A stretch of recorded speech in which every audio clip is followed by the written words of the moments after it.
नमस्कार दोस्तों। पिछले वीडियो में हमने बात किया था कि किस तरह हमारा राज्य बिहार पूरे अखंड भारत का नेतृत्व करता था। इतना एक प्रॉस्परस साम्राज्य था ये।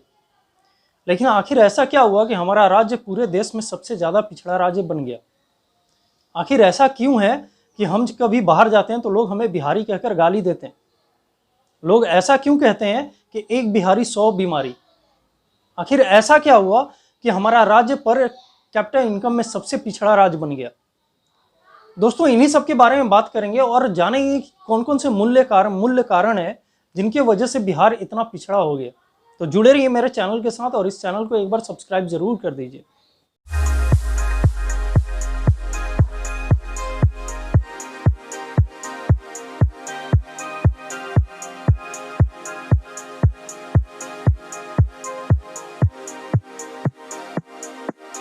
दोस्तों, हमारे राज्य के पिछड़ेपन का पहला कारण है पॉलिटिकल इंस्टेबिलिटी। हमारा राज्य राजनीतिक तौर पे कभी भी स्टेबल नहीं रहा। हर 2 से 3 साल में यहाँ पे मुख्यमंत्री बदल जाता है। कभी आज ये मुख्यमंत्री शपथ लेता है तो कभी कल कोई और। आज़ादी से लेकर आज तक अगर देखें तो कुल 23 मुख्यमंत्री हमने बदल दिए। सत्ता का खुमार यहाँ के सत्ताधारियों पे ऐसा है कि आए दिन सत्ता किसी की गिर जाती है तो किसी की बन जाती है। पूरा 5 साल सत्ता गिराने और बनाने में ही लग जाता है। इसलिए इन सत्ताधारियों के पास कभी भी बिहार के डेवलपमेंट के बारे में सोचने का वक्त ही नहीं होता। दोस्तों, दूसरा कारण है इलिटरेसी। हमारा राज्य पूरे देश में सबसे ज़्यादा IAS, IPS और IITians पैदा करता है। इसके बावजूद हमारे राज्य की लिटरेसी रेट मात्र 63% है, जो कि पूरे देश में सबसे कम है। अगर महिलाओं की बात करें तो ये लिटरेसी रेट घट के 50% से भी कम आ जाती है। और जो महिलाएं पढ़ी लिखी भी है वो सिर्फ बेसिक एजुकेशन ही ले पाती हैं ताकि आगे चल के उनकी शादी में किसी तरह का कोई दिक्कत ना हो सके। हमारे राज्य में एक एग्जाम होता है बिहार पब्लिक सर्विस कमीशन का, जिसको BPSC भी कहते हैं। इस एग्जाम में कई ऐसे टॉपिक मिलते हैं जिन पर ऐसे लिखने को मिलता है, लेख लिखने को मिलता है, जिनमें एक टॉपिक ये भी होता है कि दहेज एक कुप्रथा है। लोग बहुत अच्छी ऐसे लिख जाते हैं इस टॉपिक पे, एग्जाम भी पास कर लेते हैं और अच्छी गवर्नमेंट जॉब भी मिल जाती है। लेकिन दुर्भाग्य देखिए हमारे राज्य का कि यही इंसान जिसने बहुत अच्छी खूबसूरत एक ऐसे लिखी थी दहेज एक कुप्रथा इस टॉपिक पे, जब शादी की बात आती है तो यही इंसान 30 से 40 लाख रुपए दहेज में मांगता है। अगर इस इंसान को एक पढ़ी लिखी और नौकरी वाली लड़की दे दिया जाए और कहा जाए कि तुम इस लड़की से शादी कर लो, दहेज लेने की कोई ज़रूरत ही नहीं पड़ेगी, ये लड़की बाद में और भी अच्छे कमा के दे सकती है, वो इंसान उस लड़की से कभी नहीं शादी करेगा। एक अनपढ़ लड़की से वो शादी कर लेगा लेकिन वो दहेज नहीं छोड़ेगा। दहेज इस हद तक हमारे राज्य में पैठ बना चुका है कि हर नौकरी पे दहेज फिक्स किया जा चुका है। ये अगर ये नौकरी है तो इतना दहेज, ये नौकरी है तो इतना दहेज, इंजीनियर है तो इतना, डॉक्टर है तो इतना, IAS है तो इतना, IPS है तो इतना, और कोई नॉर्मल गवर्नमेंट जॉब है तो इतना, अगर प्राइवेट जॉब है तो इतना। और इसमें भी कुछ और भी फैक्टर्स ऐड करता है। अगर अपर कास्ट है तो और भी ज़्यादा दहेज हो जाती है। अगर घर में और कोई दूसरा कमाने वाला है तो दहेज और बढ़ जाता है। अगर उस लड़के के नाम पे कुछ प्रॉपर्टी हो पहले से, फिर तो दहेज क्या कहना ही क्या। हमारे राज्य में एक IAS, IPS की जब शादी होती है ना तो करोड़ों की दहेज की डिमांड होती है।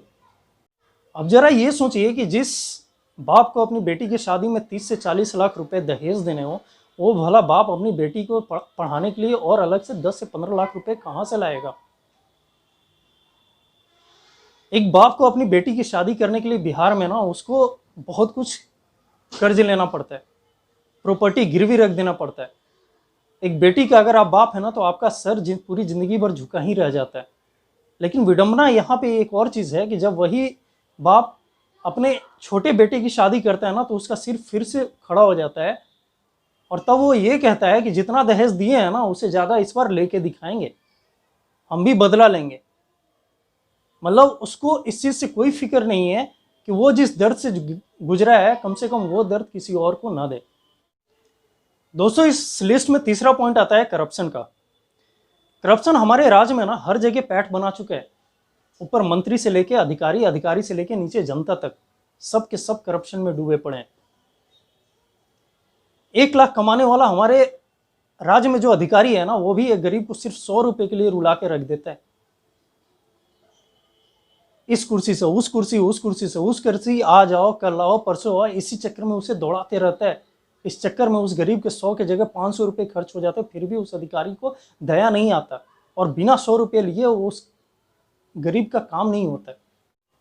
दोस्तों, इस लिस्ट में चौथा नंबर आता है कास्ट पॉलिटिक्स का। हमारे राज्य में कास्टिज्म भी ना कूट कूट के भरा पड़ा है। जब हम वोट देने जाते हैं ना तो वोटिंग मशीन पे उस प्रत्याशी का चुनाव चिन्ह और नाम लिखा होता है, पर हमें वो चीज़ नहीं दिखता। हमें वो चीज़ वहाँ दिख जाता है जो लिखा ही नहीं होता, और वो होता है उस प्रत्याशी की जात। हम जात देख के ये डिसाइड करते हैं कि हमें किसको वोट देना है। काम, नाम, ये सब कोई मैटर हमारे राज्य में नहीं करता। 90% जो वोट पड़ते हैं ना हमारे राज्य में, वो जात देखकर ही पड़ते हैं। और इसका नतीजा आपको मालूम है क्या होता है? जब हमारा बच्चा, आपका बच्चा या बच्ची डॉक्टर बनते हैं ना, तो एक अनपढ़ हेल्थ मिनिस्टर को रिपोर्ट करते हैं। जब आपका बच्चा या बच्ची एक सिविल इंजीनियर बनते हैं ना, तो एक अनपढ़ डिप्टी सीएम को जाके रिपोर्ट करते हैं। फिर वो सरकार गिर जाती है। उसके बाद जोड़ तोड़, इधर से विधायक खरीदो, उधर से खरीदो, इसी इधर से सरकार बना लो, उधर से सरकार बना लो। आपको मालूम है ये जोड़ तोड़ करने में बहुत पैसे की खर्च होती है, और ये पैसा आपको मालूम है कहाँ से आता है? यहाँ से आता है। उद्घाटन के सिर्फ कुछ ही दिनों में एक नया बनाया हुआ पुल बिहार में ढह जाता है। यानी कि जो भी पैसा उधर जाता है ना, वो हमारे पॉकेट से जाता है, और हम इस चीज़ को समझ नहीं पाते। दोस्तों, इस लिस्ट में अगला पॉइंट आता है हमारे राज्य का ज्योग्राफिकल लोकेशन। नक्शे पे अगर देखेंगे ना तो हमारा राज्य एक लैंडलॉक एरिया है। लैंडलॉक एरिया का मतलब होता है कि चारों तरफ से और हर तरफ से भूभाग से घिरा हुआ है, यानी जमीन से घिरा हुआ है। यहाँ कोई वाटरवे का साधन नहीं है। इसका नुकसान ये होता है कि हमारे राज्य में इंपोर्ट और एक्सपोर्ट बहुत ही महंगा होता है, और यही कारण है कि यहाँ हमारे राज्य में इंडस्ट्रीज जल्दी नहीं आती। दोस्तों, अगला पॉइंट आता है लैक ऑफ रिसोर्सेज। पहले हमारा राज्य बहुत ज़्यादा रिसोर्सेज में धनी था। दूसरे राज्यों में हम बहुत सारे रिसोर्सेज, मिनरल रिसोर्सेज को सप्लाई किया करते थे। लेकिन जब से हमारे राज्य का बंटवारा हुआ ना, झारखंड अलग हुआ, तब सारा का सारा मिनरल्स और रिसोर्सेज जो है ना, वो झारखंड को चला गया, और हमारा राज्य एक खोखला बन गया। दोस्तों, और भी कई ऐसे पॉइंट्स के बारे में डिस्कस किया जा सकता है जिसकी वजह से हमारा राज्य बहुत ज़्यादा पिछड़ गया, लेकिन मुख्य कारण यही है जो मैंने आपको इस वीडियो में बता दिया।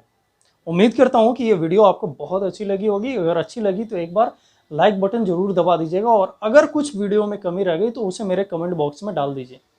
धन्यवाद।